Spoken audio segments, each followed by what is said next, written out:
Сәлем достар, бүгін бізде грек салаты. Құрамы өте жеңіл, көкөністерден тұрады. Яғни 2 дана қияр, 2 дана қызанақ және 1 тәтті бұрыш қосылады. Сонымен қатар зәйтүн майы, ірімшік, соның дәміне қарай тұз, бұрыш салынады.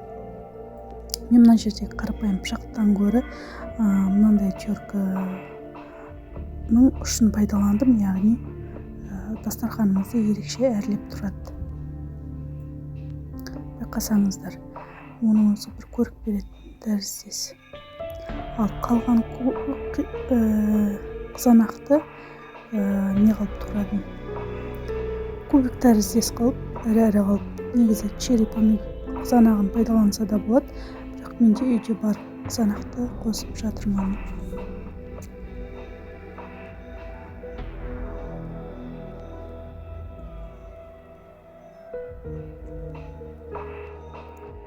Тәтті бұрышты да зәйтүннің көлемінде қылып кубиктап тұрадым. Яғни барлығы біркелкі болып шығу үшін. Сосын татымына қарай тұз, бұрыш салып, зәйтүнімді, одан қалды ірімшік, яғни бринза қоссаңыз болады. Сосын зәйтүн майымен араластырдым. Салат өте жеңіл және дайындауға да аз уақыт кетеді. Әдемі, дастарханның көркін ашып тұрады.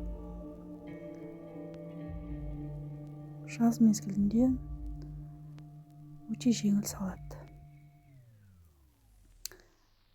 Дайындап көріңіздер, дәмін көріңіздер, өте дәмді. Менің каналыма жазылуды ұмытпаңыздар. Комментарий жазып кетсеңіздер, қуанышты боламын.